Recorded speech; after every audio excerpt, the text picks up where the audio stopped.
pidió un alumno o una alumna, no recuerdo, mirar un poquito el tema de la cuantificación.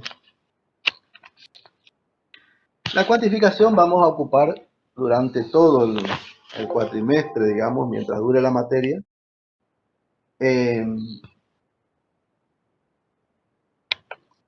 Entonces vamos a ir siempre repasando, ¿no es cierto?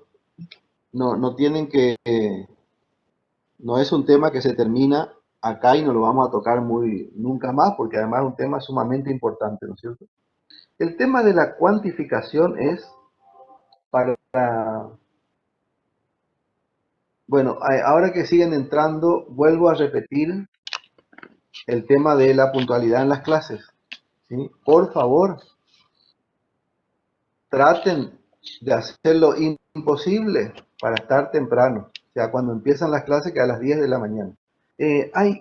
Por suerte me acordé ahora, vamos a cambiar las clases por esta cuestión de que algunos grupos terminan exactamente a las 10 y algunos profesores están tomando asistencia por lista. Entonces, eh, los alumnos a veces salen tarde y se incorporan tarde. Entonces, nosotros antes dábamos clases de 10:30 a 12:30 y ahora vamos a volver a ese horario. Porque si no, entre que salen a las 10 de la clase práctica y entran, o de otra clase, ¿no? Y entran a las 10 de la teoría, se me complica porque fíjense que ahora sigue siendo, es 10:30 y todavía siguen entrando. Entonces, a partir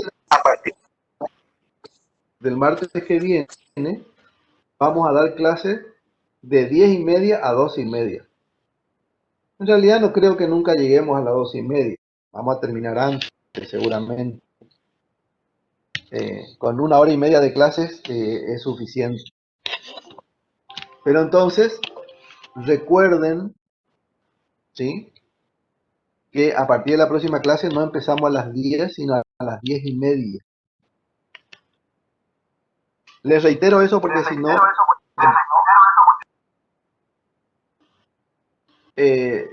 si es que eso no se acuerdan de eso después, en el aula virtual mandan muchos mensajes por correo electrónico diciendo que están esperando que no empiecen la clase, qué sé yo, y ya les estoy avisando que a partir de la próxima empezamos 10:30, ¿sí?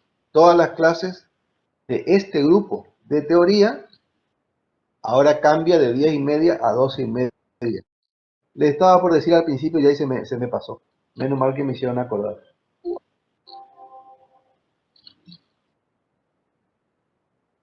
Bueno, entonces le estaba diciendo también que el tema de la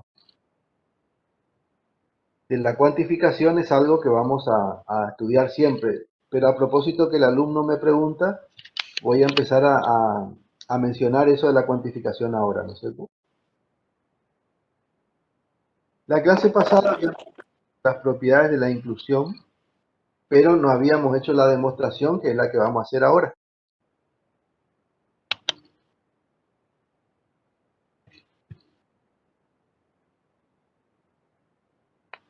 Bueno, propiedades de la inclusión sean A, B y C tres conjuntos cualesquiera. Cuando dicen sean A, B y C tres conjuntos cualesquiera, están hablando de todos los conjuntos, ¿sí?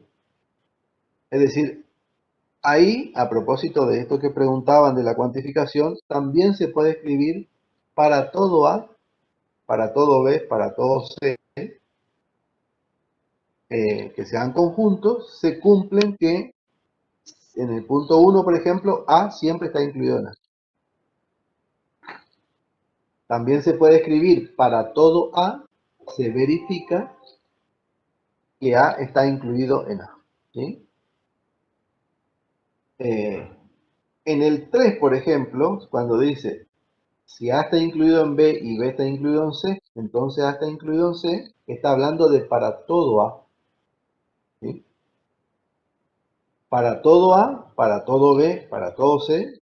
Cuando uno dice para todo, el símbolo es una B corta tachada, ¿sí?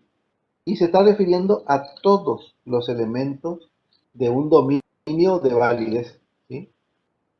Si yo digo, por ejemplo, para toda estrella del cielo, me estoy refiriendo a todas las que existen. Exactamente todas. Si hay 150.000 billones, 345.000 billones, no sé cuánto de estrellas, bueno, me estoy refiriendo a todas esas. Si una falta, ya hablo de existe, ¿sí? No hablo de para todos. Y usted dice, ah, bueno, pero falta una sola de la tremenda cantidad de estrellas que hay. Y sí, bueno, ahí, si falta una, ya se habla de existe.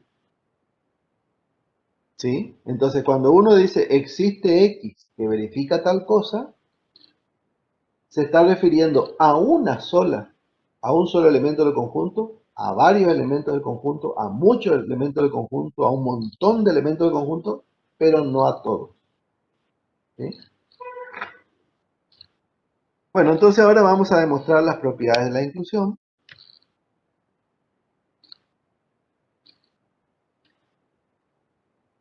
Para demostrar que A está incluido en A, es decir, que todo conjunto está incluido en sí mismo, es decir, que todos los elementos de A son elementos de A, se puede trabajar con esta implicación, la implicación que dice, que estoy marcando con mi cursor amarillo, si X pertenece a A, entonces X pertenece a A. Esa implicación obviamente es verdadera, porque P implica P, o sea, son las mismas proposiciones, ¿no? X pertenece a A y X pertenece a A. P implica P siempre es verdadero, porque es como que yo diga, por ejemplo, si soy estudiante de ingeniería, entonces soy estudiante de ingeniería. Eso es verdad, obvio. ¿Sí? Si el antecedente es verdadero, el consecuente es verdadero y la implicación es verdadera. Si no soy estudiante de ingeniería, el antecedente es falso y el consecuente es falso y la implicación de antecedente falso siempre es verdadera. Entonces, para demostrar que todo conjunto está incluido en sí mismo, basta con trabajar esa implicación y saber, ¿no es cierto?, que la implicación tiene valor de verdad 1. O sea, es verdadera la implicación. La otra, que vacío está incluido en A. Uno dice, el conjunto vacío, el que no tiene elementos, está incluido siempre en cualquier conjunto. Ahí estoy hablando también para todo. La persona que me preguntó hoy la cuantificación. Para todo A conjunto se verifica que el vacío está incluido en A. ¿Sí? O sea, uno a veces obvia el para todo para no estar repitiendo para todo, para todo, para todo, para todo siempre. Y entonces uno dice, por ejemplo, sea A un conjunto. Cuando uno dice sea A un conjunto, se está refiriendo a cualquier conjunto. Es más, está hablando para todos los conjuntos. ¿Sí? Bueno, entonces, trabajo para verificar eso, o demostrar eso, digamos, para demostrar esta propiedad de conjunto, que el vacío está incluido en A, recurro a la lógica, que es lo que estudiamos en la primera clase. Particularmente a esta implicación. Si X pertenece a vacío, entonces X pertenece a A. El valor de verdad de X pertenece a vacío, obviamente que es 0, porque por definición de vacío no hay ningún X que pertenezca a vacío. Pero ahí está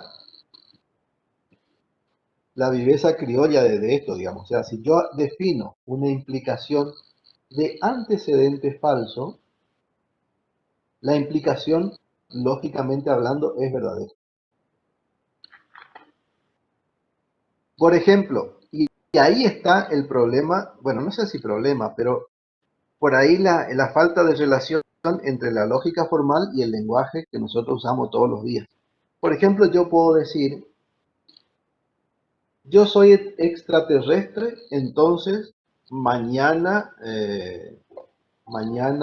no sé, a ver, otra mejor. Yo soy extraterrestre, entonces esta mañana, eh, llovió no sé, en la Plaza Cabral. Y usted dice, pero eso es un disparate, porque ni llovió en la Plaza Cabral, ni tampoco el profe es un extraterrestre, ¿sí? Al menos que sepamos en una de esas, capaz sí. Pero entonces, esos disparates, que son implicaciones de antecedentes falsos, desde el punto de vista de la lógica proposicional, son verdaderas. Y entonces a mí me permite jugar, en este caso, fíjense qué bien que me sale eh, esto de, por ejemplo, probar que vacío está incluido en A, porque armo una implicación falsa para eso. ¿Cuál implicación falsa? La que marco en el amarillo acá en el cursor. Si X pertenece a vacío, entonces X pertenece a A. Esa implicación es verdadera, ¿sí? Y eso me permite probar que es cierto que vacío está incluido en A. La demostración, eh, la del 3. Bueno, ¿qué dice la propiedad 3? Volvamos a la propiedad 3 para no olvidar. Si A está incluido en B, si un conjunto A, o para todo A, B y C, si A está incluido en B y el conjunto B está incluido en C, es decir, si todos los elementos de A son elementos de B, eso dice la definición de inclusión, ¿no? Y si todos los elementos de B son elementos de C, entonces todos los elementos de A son elementos de C, es decir, que A está incluido en C, ¿sí? Chicos, fíjense, por ejemplo, que la hora que ya es y todavía siguen entrando a la reunión. Hay un montón acá, me suena a cada rato el parlantecito de que entra y me ponen los nombres acá, ¿sí? Pero segundo a segundo están entrando. Entonces uno dice, bueno, pero esos no son alumnos que terminaban el práctico porque terminaban a las 10, ¿sí? Yo por dos cosas. A mí no me molesta porque yo sigo dando clase y ni miro quién entra y quién sale. Pero el parlantecito de la entrada y salida suena a cada rato y eso por ahí molesta a la persona que está atendiendo la clase. O sea, es más para los compañeros que están ahí a lo mejor concentrados, casi 2 horas de clase, temas que empezamos, temas difíciles, ¿sí? La clase pasada ya me estaban comentando qué costaba y esas cosas, ¿sí? Entonces, por favor, es cuestión de organizarse un poquito nomás, poner el despertador y esas cosas y hacer lo que hay que hacer. Eso por un lado. Por otro lado, estamos iniciando temas difíciles. Cuesta bastante. Secundaria medio flojita, ¿sí? Imagínense que si uno entra a las 10:45, 11 de la mañana, todo lo que se dio anteriormente no escuchó, ¿sí? Entonces eso le dificulta la comprensión, se le hace aún más difícil, ¿sí? Entonces, básicamente por ustedes y para ir hablándoles de entrada, aconsejándoles para que puedan andar bien en la carrera, en la materia, etcétera, etcétera, es que les digo esto. Tratemos de ser más responsables y empezar a tiempo, ¿sí? Profe, yo lo que le preguntaba era para cómo negar una preposición cuantificada. Sí, en lo que habíamos visto ya, esas son fórmulas las que, ¿cómo negar? Ahí en las filminas anteriores que habíamos Sí, visto. porque decía que se cambia el cuantificador y se niega el predicado, algo así. Sí, La sí, eso dice. predicación, sí. Y eso es lo que hay que hacer. Eh, Pero cómo cambiamos, mi pregunta era cómo cambiamos el cuantificador. y si vos tenés para todo, cambia por existe. Y si tenés existe, cambia para todo. Esas son las dos únicas posibilidades. Gracias. De nada. Igual esto vamos a seguir viendo, porque la lógica, como yo les decía, está en todos lados, en la materia completa. Y más en el tema que viene, vamos a seguir viendo la negación y esas cosas. Por ejemplo, si yo digo, para todo X, que es una, a ver, para todo alumno de esta clase,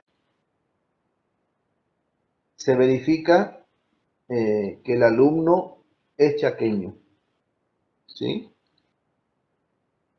Seguro que eso es falso porque algún correntino o correntina debe haber en esta clase. Entonces, si yo digo, para todo alumno de álgebra y geometría analítica que está presente en la clase de hoy, se verifica que ese alumno es chaqueño.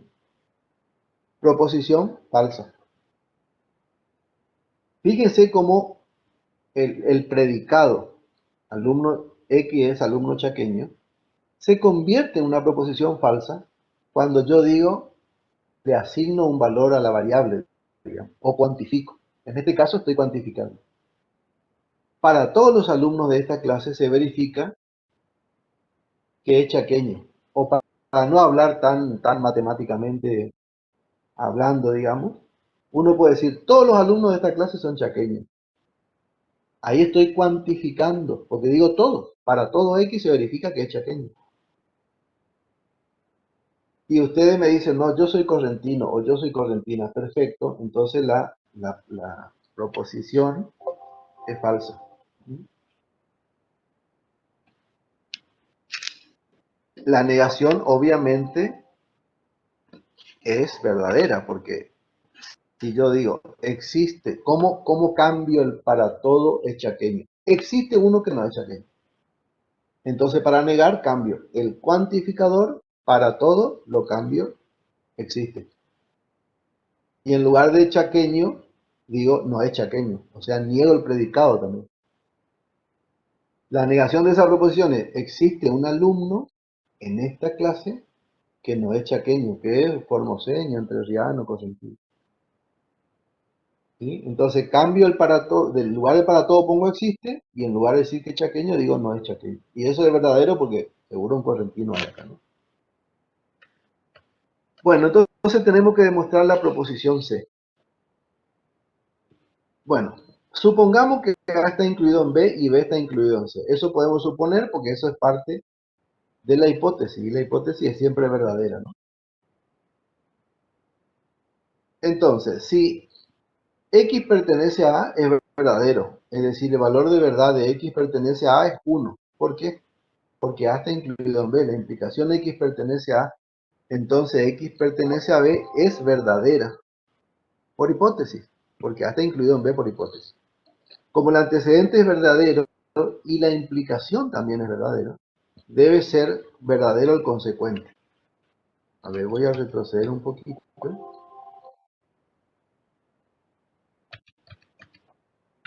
¿Sí? Entonces, ¿por qué dice el antecedente es verdadero? Porque vemos que X pertenece a A y como A está incluido en B, si X pertenece a A, entonces X pertenece a B. ¿Sí? Entonces, como el antecedente es verdadero, es decir, el valor de verdad de X pertenece a A es 1, y la implicación también es verdadera. ¿Por qué? Porque por hipótesis A está incluido en B, debe ser verdadero el consecuente. ¿Por qué razón? Porque si el antecedente es verdadero y el consecuente llegara a ser falsa, la implicación va a ser falsa. Y la implicación no es falsa, es verdadera, porque responde a la hipótesis. Por lo tanto, el valor de verdad de X pertenece a B es 1. Es decir, B tiene elementos también. X pertenece a B, X es cualquier elemento, ¿no? Como B está incluido en C, entonces si X pertenece a B, entonces X pertenece a C, una proposición verdadera. El valor de verdad de esa implicación es 1. Y como X pertenece a B es 1, debe ser X pertenece a C 1 también. Por la misma razón de lo que hablábamos antes. Como X pertenece a B es verdadera y la implicación también es verdadera porque por hipótesis B está incluido en C, es decir que si X pertenece a B, entonces X pertenece a C, es una implicación verdadera de antecedente verdadero, sí o sí el consecuente tiene que ser verdadero. Entonces, finalmente, si X pertenece a A, Entonces X pertenece a C es 1. De verdad, eso es 1. ¿Por qué? Porque X pertenece a, síganme con el cursor amarillo, X pertenece a es 1, es decir, pertenece a, X pertenece a C es 1 también. Por lo tanto, antecedente verdadero, consecuente verdadero, implicación verdadera. Con eso demostramos que A está incluido en C.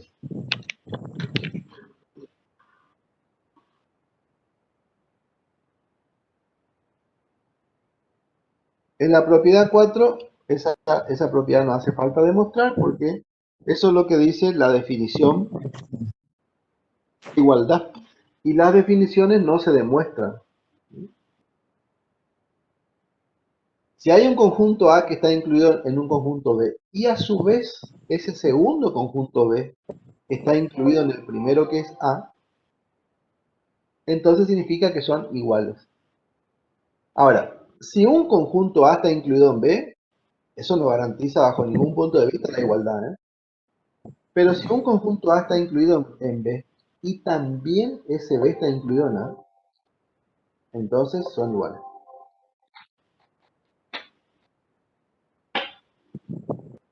¿Sí?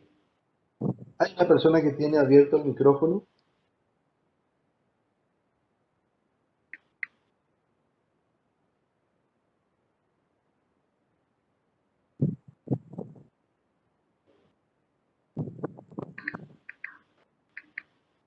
Hay un micrófono prendido.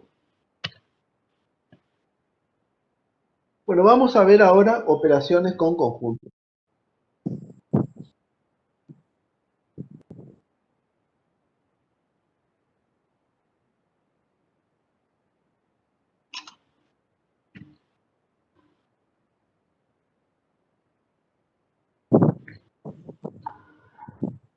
Una de las operaciones que vamos a estudiar es complemento.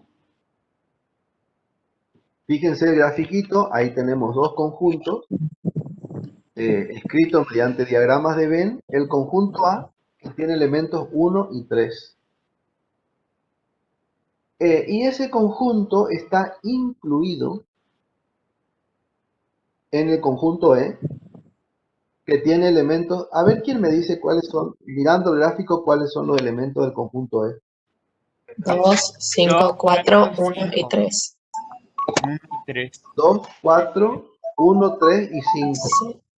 Sí. Acuérdense, los elementos de E son los que están en rosado y los que están en blanco también, ¿eh? ¿Sí? ¿Y por qué alguien que me diga por qué A está incluido en E? Porque los Porque el elementos de conjunto A están A dentro de son los 1 y 3. elementos de...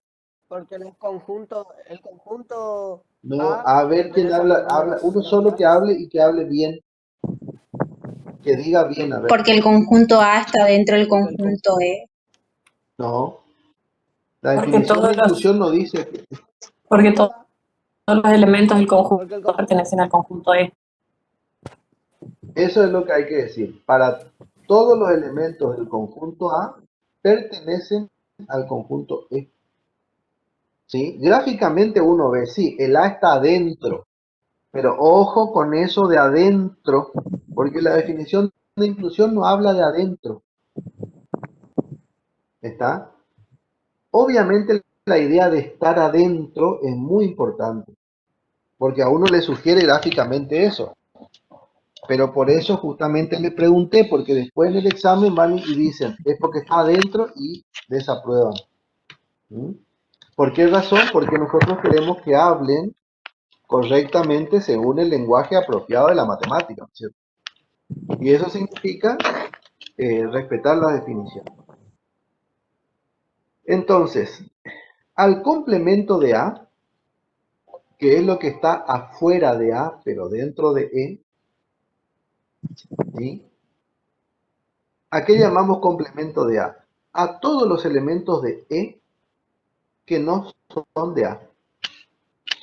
O sea, por eso definimos el complemento de A como A', que es un conjunto, por eso lo encerramos entre llaves, acá donde pongo mi cursor. Es un conjunto formado por todos los X pertenecientes a E, tal que X no pertenezca a A. O sea, el complemento de A está formado, digamos, por los elementos 2, 4 y 5. Son todos los de E que no son de A. Es un conjunto también. Profe, La unión disculpe de que lo conjuntos. interrumpe. Que lo interrumpa. Sí. Profe, ¿puede repetir cómo quedaba al final eso de que A está incluido en E? O sea, la definición que dio la compañera porque se me cortó el audio. A está incluido en E porque todos los elementos de A, todos los elementos que pertenecen a A, pertenecen a E también.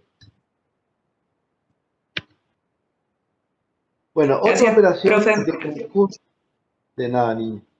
Otra operación de conjuntos es la unión que está íntimamente relacionada con la O de la disyunción. ¿Cómo se define la unión? A unión B es otro conjunto, por eso lo definimos acá con llave. Lo encerramos entre llave y lo estamos definiendo por comprensión o propiedad. En A unión B están todos los X, o X son elementos cualesquiera, ¿no? Tal que X pertenece a A o X pertenece a B. Recuerden que la disyunción, que ya vimos, es verdadera cuando la primera es verdadera y la segunda es falsa, o viceversa, o cuando las dos son verdaderas. Entonces, en la unión de A y B están solo los que son de A, también solo los que son de B, y también los que son de A y B. ¿Sí? Es decir, están el 3 es solamente elemento de A, está en la unión. El 5 es solo elemento de B, está en la unión. Y el 1 y 2 son elementos de A y de B, está en la unión. ¿Sí? ¿Sí? ¿Quién me quería preguntar?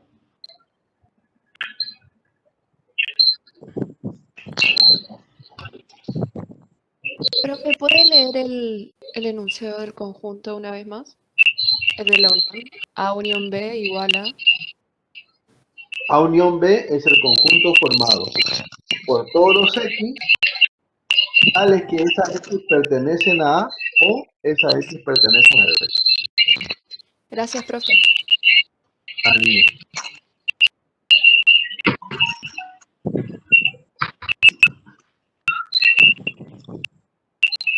Profe, ¿le puede pedir a la alumna Lourdes Sí. que apague su micrófono? Porque hace mucha no se escucha bien lo que habla usted. Lourdes, su micrófono, por favor.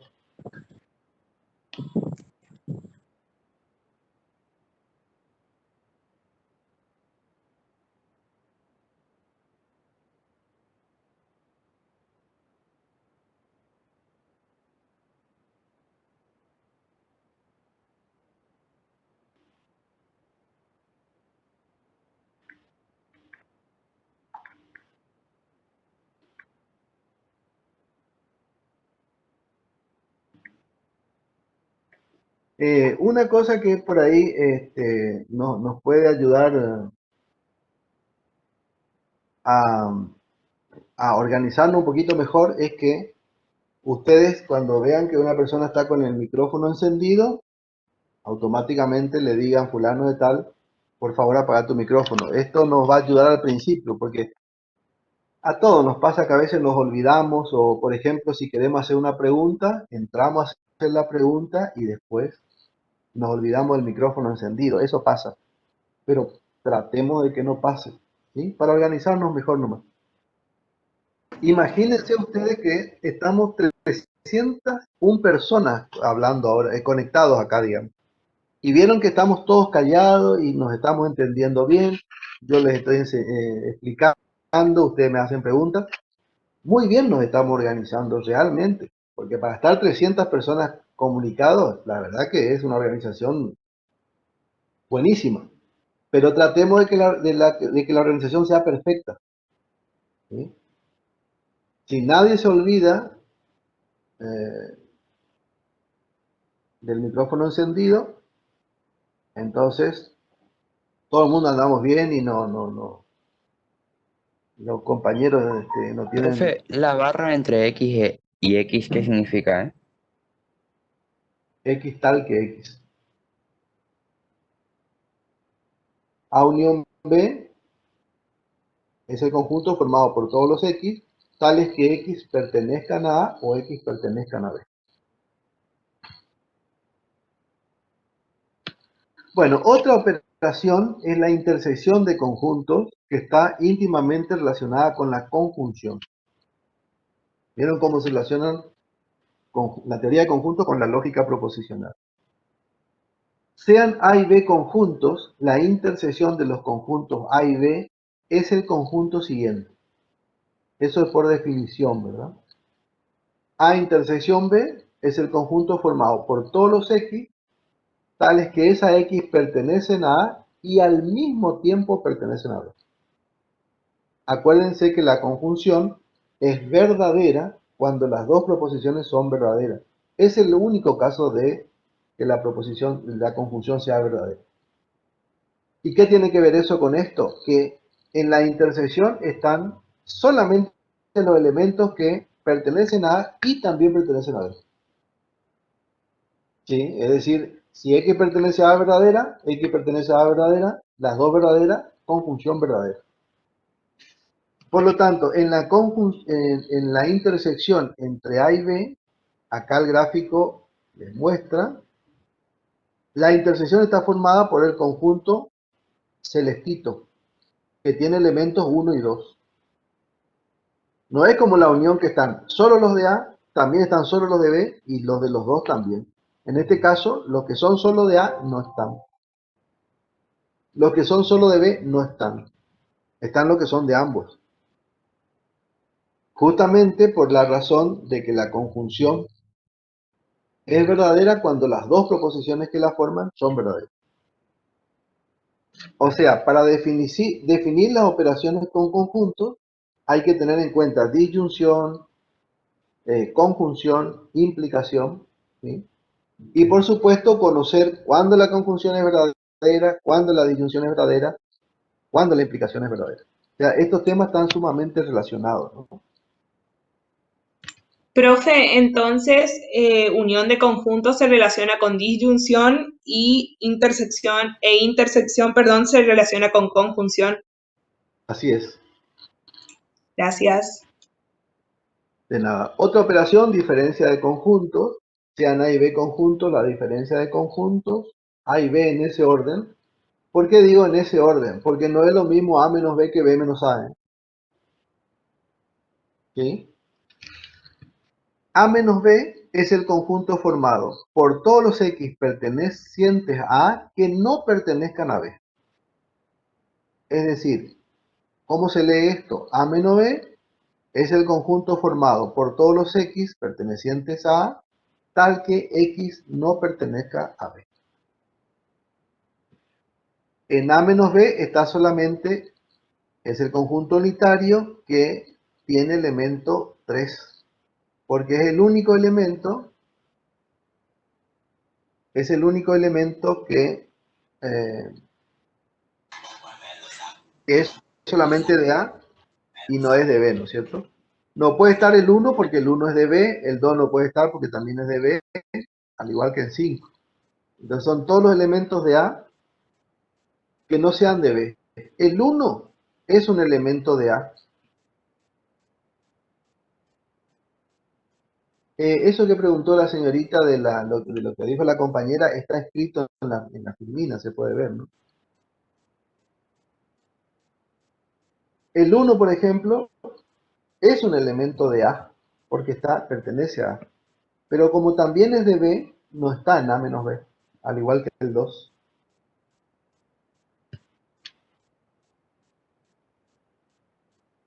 A ver si esto está demostrado. Bueno, una propiedad importante es que si un conjunto B está incluido en A, si B está incluido en A menos B es igual a B complemento. Yo les sugiero que hagan el dibujo, que consigan un conjunto A, un conjunto B, de tal manera que, que B esté incluido en A, y vean que la diferencia entre A y B, en ese orden, ¿no? A menos B, es lo mismo que B complemento. ¿Sí?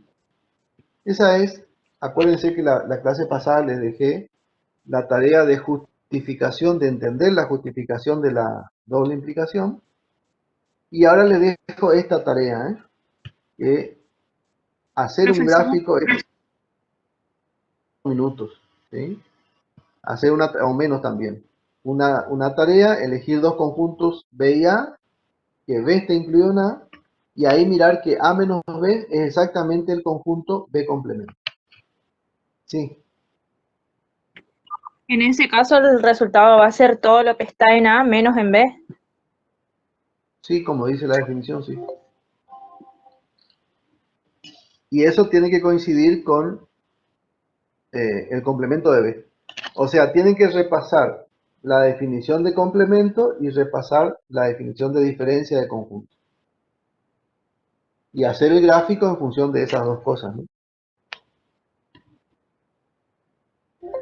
Bueno, en el anexo del trabajo práctico número 1, ¿sí? Trabajo práctico número 1 tiene su parte obligatoria que hacen en las clases con los profesores, y tiene una parte que que no es obligatorio, que es un anexo. En ese anexo, así como tenían en el anexo varias tautologías, a ver, hay una lista de propiedades de las operaciones también en ese anexo, que pueden trabajar y que no se aceptan sin demostración, digamos. Pero le estamos informando que consulten, ¿no? Bueno, sí, ¿alguien me preguntó algo?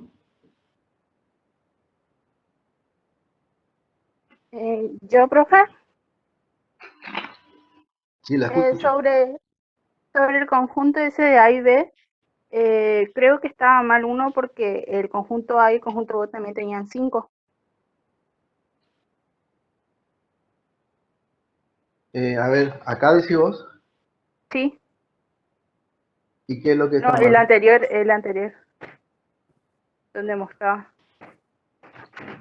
que había que el conjunto B y el A tenían 5 también.